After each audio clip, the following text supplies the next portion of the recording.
মাজারে শাহজালাল কোত্থেকে আসলো? যখন সংক্ষিপ্ত বলতেছি, এগুলো বড় উদ্দেশ্য আমার না। যখন শুনলো একজন হুজুর কুরবানি করলো, সংক্ষিপ্ত বলতেছি, একজন হুজুরের সন্তান হলো, বুরহানুদ্দিনের সন্তান হলো, হওয়ার পরে সে নিয়ত করেছিল একটা গরু কুরবানি দেব। গরু কুরবানি দিল রাজা গৌর গোবিন্দের কথা। যখন নিয়ত করলো গরু কুরবানি দেওয়া হয়ে গেছে, এখন কাক এসে একটা এক পিস গোস্ত নিয়ে চলে গেছে আর ফালাইছে। কাক আবার চালাক কাক, কাক ফালাইছে আবার মন্দিরের সামনে। দেবী মুখটা হাঁ করে আছে, দেবীর সামনে ফালাইছে। ভেজাল কম না বেশি?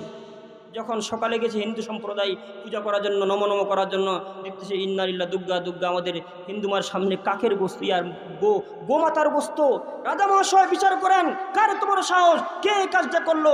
সবাই মিলে সাক্ষ্য দিল এই কাজটাতে একমাত্র বুরহানুদ্দিন করতে পারে, সেটা আল্লাহ বলি। বুরহানুদ্দিন ডাকা হলো। কি করছো? সত্যবাদী। মুসলমান কখনো মিথ্যা বলতে শিখে না, ঠিক কিনা বলেন? মুসলমান ফাঁসির মঞ্চে দাঁড়াবে তখনও সত্য বলবে। মুসলমান কখনো মিথ্যা বলবে না। মুসলমান কখনো মিথ্যাদের সঙ্গে আঘাত করবে না। মুসলমান এমন একটা জাতি, সত্য বলবে, তাকে কেটে ফেলা হবে, কিন্তু কখনো সে মিথ্যা বলবে না, ঠিক কিনা বলে? সত্য বলবে। ও ভাই, সত্য বলবে কখনো। আজকের বাঙালি আমরা পারলে তো মিথ্যা বলি। আর বলছি কথাটা, একজন বাতাস ছেড়ে দেখেন, যে বাতাস সাথে এসে বল না আমি পাইনি, কি এমন হলো? আপনি সামান্য একটা বাতাস সারছেন, বললে তো হলো আমি বাতাস সারছি, কিন্তু সেখানে মিথ্যা বলবে। কারণ বাঙালি মিথ্যা বলে বলে বলে বলে দিলটা হয়ে গেছে মিথ্যাবাদী, ঠিক কিনা বলেন? চেহারাটা দেখতে ভালো, পোশাকটাও চমৎকার, অন্তরে তার কালি ভরা, কাজটা বড় কদাকার। এই মানুষের ভিড়ে আজি আসল মানুষ নাই রে নাই। মানুষ দেখতে চলো হয়ে এবার জাদুঘরে যায় সবাই। মানুষ দেখতে চলো হয়ে এবার জাদুঘরে যায় সবাই। মানুষ দেখতে চলো হয়ে এবার জাদুঘরে যায় সবাই। এখন আমি কি বলবো? মানুষ দেখতে চলো হয়ে এবার রহমতপুরে যায় সবাই, ঠিক কিনা বলেন? শরম পাইছেন? মুসলমান বন্ধুরা আমার, শাহজালাল ইয়ামানি কোত্থেকে আসলো? বুরহানুদ্দিনকে বলা হলো, বুরহানুদ্দিন তুমি কি করেছো? সে বলতেছে আমার সন্তান হয়েছে, আমি তো নিয়ত করেছিলাম সন্তান হলে আমি একটা গরু কুরবানি দেব। রাজা মহাশয়, আমি আমার সন্তানের উপলক্ষে একটা গরু কুরবানি দিয়েছিলাম, কিন্তু অনেক সাবধানে দিয়েছিলাম, যেহেতু আমাদের মাঝহাব এটা, আমাদের ধর্ম এটা। কিন্তু কেমন করে জানি কাক এক পিস গোস্ত নিয়ে গেছে, আমাকে মাফ করবেন, আমি তো আসলে এটা জানি না। কোনো মাফ নাই, কোনো মাফ নাই। তোমার সন্তানকে তুমি যেরকম করে তুমি মায়া করো, আমি আমাদের গোমাতাকেও সেরকম করে মায়া করি। আমাদের গোমাতা, ইন্ডিয়ার একজন লোক বলছিল যে গোমাতা, ইন্ডিয়ার মর্তুজা সাহেব বহুত বড় আল্লাহওয়ালা ছিল। মর্তুজার সঙ্গে ইন্ডিয়ার বিশিষ্ট মিনিস্টাররা একটা বৈঠক করেছিল যে গরু হত্যা করা যাবে না, ভাই গরু জবাই করে খাইতে হবে, এটা কার হুকুম? কার হুকুম? আর হত্যা করা যাবে না, এটা আবার নরেন্দ্র মোদীর হুকুম ছিল, করা যাবে না। মর্তুজাকে নিয়ে বসছে, মর্তুজা ছিল খুব খুব দাম্ভিক লোক, যা বলবে বলে ফেলবে, কিন্তু কোনো কথা চুপচাপ রাখবে না। উনি বলতেছে গরু কেন হত্যা করা যাবে না? গরু তো আমাদের ধর্ম, আমাদের খালাল খাদ্য। সমস্ত মন্ত্রীরা বলতেছে গরু হত্যা করা যাবে না, গরু হত্যা করা যাবে না। মর্তুজা চিন্তা করলো এমন করে হাদিস দিয়ে কাম হবে না, এদের সঙ্গে যুক্তি দিয়ে বিতর্ক করতে হবে। কেন হত্যা করা যাবে না? গরু আপনাদের কি লাগে? তো বলতেছে গরু আমাদের মা লাগে, আমরা গোমাতার সন্তান। যদি গরু আপনাদের মা লাগে, তাহলে আপনাদের মা ল্যাংটা থাকে কেন? ঠিক কিনা বলেন? গরু যদি মা লাগে, আপনাদের গরুর মা ল্যাংটা থাকে কেন? আর গরু যদি আপনাদের মা লাগে, তাহলে আপনাদের বাবা তো আরিয়া, ঠিক কিনা বলেন? আপনাদের আরিয়া। সমস্ত হিন্দুরা নম করতে করতে সেখান থেকে পালাইছে, কোনো উত্তর নাই। কারণ যদি গরুকে আমরা মা মেনে নেই, কাল থেকে তো এরকম কাপড় লাগবে, গরুকে শাড়ি পরাইতে হবে, ঠিক কিনা বলেন? গরুকে শাড়ি পরাইতে হবে, আমরা পারবো না, সম্ভব না। বাংলাদেশে কয়টা বা গরু আছে? ইন্ডিয়ার মধ্যে সমস্ত বড় বড় বগদা গরুগুলো আছে, ঠিক কিনা বলেন? পারবে না। আল্লাহ তাআলা যে বিধানটা চালু করে দেয় সেটাই কিন্তু চালু করা হয়ে যায়। বুরহানুদ্দিনকে বলছে, বুরহানুদ্দিন গরু আমাদের মা লাগে, তোমার সন্তানকে আগে নিয়ে আসে, ফয়সালা করে দিচ্ছি। সন্তানকে নিয়ে আসলো, বলতেছে গরুকে কেমন করে জবাই করছো? তোমার সন্তানকে এখন নিজের হাত দিয়ে এরকম করে জবাই করো। কোন বাপ কি পারবে এই কাজ করার জন্য? পারবে? কোন বাপ, কোন মা নাই, কোনো বাপ পারবে না সন্তানকে জবাই করার জন্য। বুরহানুদ্দিনকে বারবার মারা হলো, ব্যত্যাঘাত করা হলো, এখন তার স্ত্রীকে মারা হচ্ছে, রক্তাক্ত শরীর নিয়ে এখন বলতে বুরহানুদ্দিন তুমি মরে যাবা, তাড়াতাড়ি করে এই কাজটা করো, না হলে কিন্তু তোমাকে শেষ পর্যন্ত মেরেই ফেলবো। এবার বুরহানুদ্দিন করছে কি, গলার মধ্যে কচি গলার মধ্যে একটা এরকম করে চাবুক লাগাইছে, লাগাইতে দেরি হয় না, আল্লাহর চুক্তিবন্ধের শরীরটা সঙ্গে সঙ্গে আলাদা হয়ে গেল শরীর থেকে। বুরহানুদ্দিন এবার চিঠি একটা লেখলো ইয়ামানের বাদশাকে, আসলে কাজ কিন্তু এটা, ইয়ামানের বাদশাকে একটা চিঠি লেখলো, ও ইয়ামানের বাদশাহ, আমি বাংলাদেশ থেকে, বাংলা থেকে একজন বাঙালি বলতেছি, আমার নাম বুরহানুদ্দিন, আমার সন্তানের সঙ্গে এরকম করে আচরণ করা হয়ে গেছে, ইয়ামানের বাদশাহ যদি আপনি পারেন আমাকে একটু রক্ষা করে, আমাকে একটু সাহায্য করেন, আপনার সাহায্য খুবই কাম্য আশা করছি আজকে। সঙ্গে সঙ্গে ইয়ামানের বাদশাহ বলতেছে, হায় হায় রে, কি করুন দেশ বাংলাদেশের মধ্যে, তোরা কে কে যাবি, আয়রে খালিদ আয়রে, আয়রে খালিদ আয়রে তারেক আয়রে মুজাহিদ, এখনো কি গাইতে হবে ঘুম ভাঙ্গানি গীত, এখনো কি গাইতে হবে ঘুম ভাঙ্গানি গীত। সঙ্গে সঙ্গে ইয়ামানের বাদশাহ বলতেছে, কে কে যাবি এই লোকটাকে রক্ষা করার জন্য। সঙ্গে সঙ্গে একজন যুবক দাঁড়ায় গেল, তার নাম হলো শাহজালাল ইয়ামানি। সুবহানাল্লাহ কইবেন না? হযরত শাহজালাল ইয়ামানি যখন দাঁড়ায় গেল, সঙ্গে সঙ্গে 350 যুবক আরো দাঁড়ায় গেল, দাঁড়ায় যাওয়ার সঙ্গে সঙ্গে তারা যাইতে লাগলো বাংলাদেশের মুখে। এখন বুঝতে পারছে বাদশার মা, বুঝতে পারছে কিছু আছে কুটনি বুড়ি, কি আছে কুটনি বুড়ি, কিন্তু বুদ্ধি বেশি, আর আছে কি তেমাত্যা বুড়া, এই তেমাত্যা বুড়া আর কুটনি বুড়ি কিন্তু বুদ্ধি বেশি হয়। এই বাদশার মা বলতেছে, বাদশাহ কখনো ভুল করে মুসলমানদের সঙ্গে লাগিস না, বলেন সুবহানাল্লাহ। মুসলমানরা বীরের জাতি, কখনো লাগতে যাস না।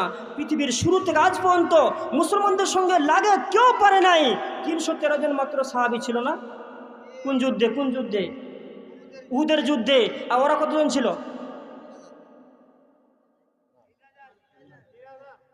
3000 মতান্তরে, 9000 মতান্তরে 11000, এরকম করে লোকগুলোকে কচুকাটা করেছিল। কচুকাটা জিতছিল কারা?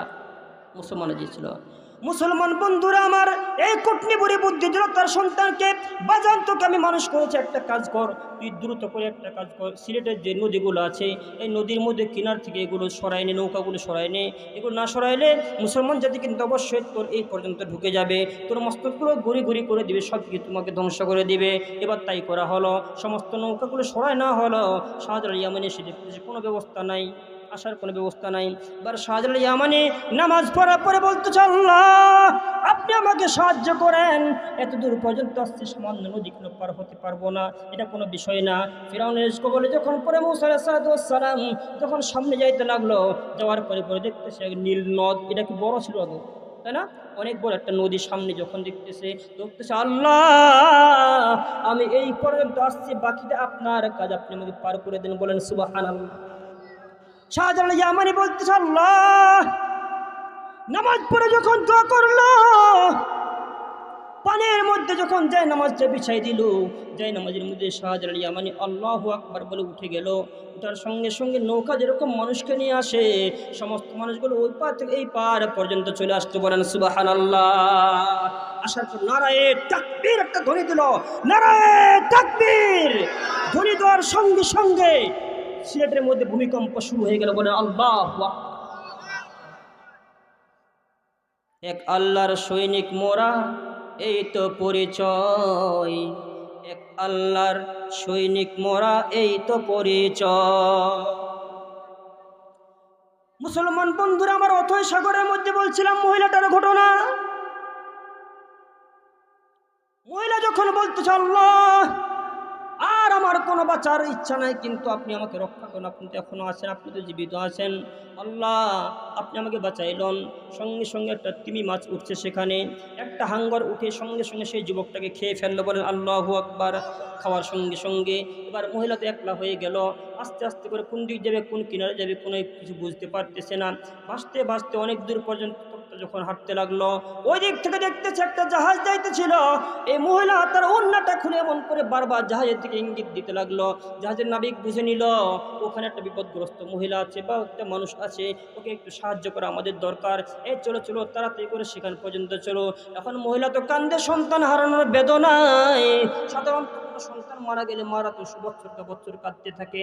যখনই মুরগি খাইতে যাই তখনই মনে করে আমার সন্তানটা মুরগি বড়ই পছন্দ করতো, আমি মুরগি খাবো না, কারণ আমার সন্তান মুরগি বড় পছন্দ করতো।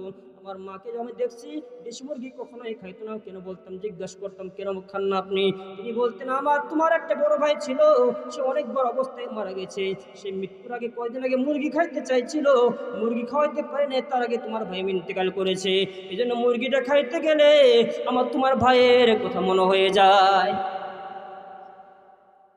এবার মা বলতেছে, আমি কোথায় যাব, কেমনে করে যাব? এই মহিলা যখন যাইতেছে, নাবিকরা যখন দেখলো ওই যে একটা মহিলাকে সাহায্য করার জন্য সামনে যখন চলে আসলো, আসার পর মহিলাকে যখন এরকম করে দুই হাত দিয়ে উঠাইলো, মহিলা উঠার সঙ্গে সঙ্গে দেখতেছে যেখানে বসতে যাবে সেখানেই তার ফুটফুটে সন্তানটা খেলা করতেছে। মহিলা বলতেছে, আমার সন্তান, আমার সন্তান, আমার সন্তান, আরে তো আমার সন্তান। এখন লোকরা বলতেছে মহিলা তো পাগল হয়ে গেছে মনে হয়। মহিলা উঠলো পানি থেকে, তার সন্তান কেমন করে এটা হলো? প্রশ্ন তো হওয়ারই কথা। এখন অন্যান্য লোকগুলো বলতেছে, মহিলা তোমার সন্তান কেমন করে হইলো, তুমি তো ওদিক থেকে আসলা। জাহাজের লোকগুলো সবাই ভিড় করতে লাগলো, স্টাফগুলো, তারা বলতেছে মহিলা ব্যাপারটাকে একটু খুলে বলবা। তখন সে মহিলা বৃত্তান্ত সবগুলোই খুলে বলল। সে বলতেছে, আমি যখন অত্যাচারিত ছিলাম, আমি যখন মাজলুম ছিলাম, আমার আল্লাহ তাআলা আমাকে সাহায্য করেছে। একটা হাঙ্গর এসে যুবককে খেয়ে ফেলেছে, আর এই পানির মধ্যে এই বাচ্চাকে যখন ফেলে দিয়েছে, একটা হাঙ্গর এসে যুবককে খেয়ে ফেলেছে।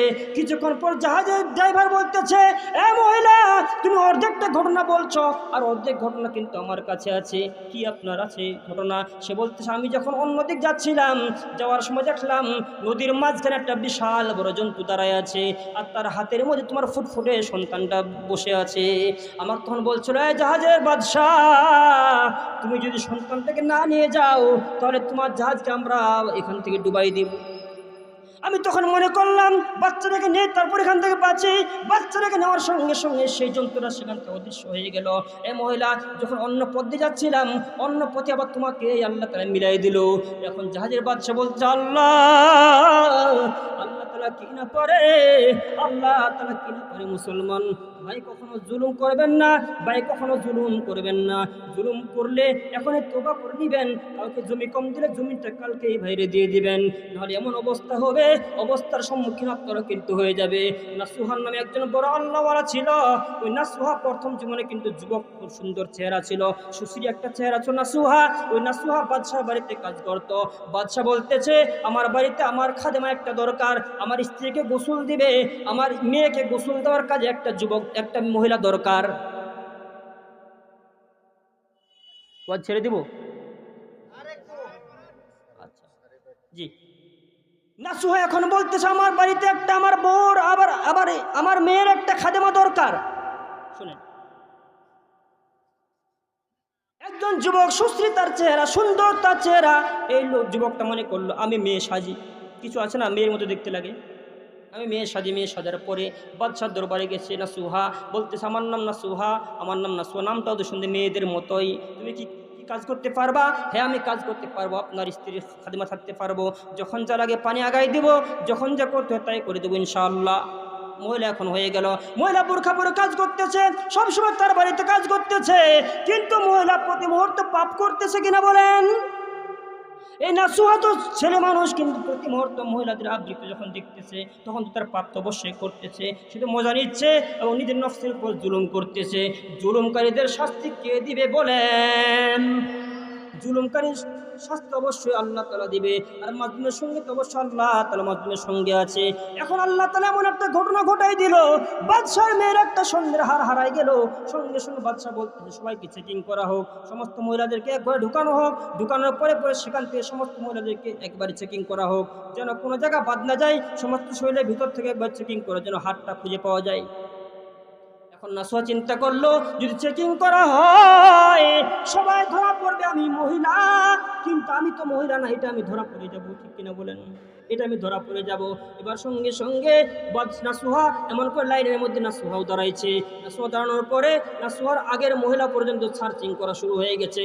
নাসুহা বলছে, আল্লাহ, আর জীবনে এরকম করে পাপ করবো না, আল্লাহ জীবনে পাপ করবো না, আমাকে আপনি বাঁচাই দেন, আমি আর জীবনে পাপ করবো না। আমাকে বাঁচাই নেন, খোদার কসম করে বলি, আপনার ইজ্জতের কসম করে বলি, আমি আর পাপ করবো না, আল্লাহ আমাকে বাঁচাই নেন, বাঁচাই। এরকম হয় না আমাদেরও? ধরা বলে এমন হয় না?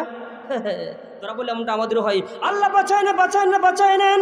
সঙ্গে সঙ্গে তার পাশের মহিলাকে যখন পর্যন্ত সার্চ করা হয়ে গেছে, এখন নাসুহার পালা। নাসুহার নাম যখন ডাকছে, নাসুহার সঙ্গে সঙ্গে বেহুশ হয়ে গেছে।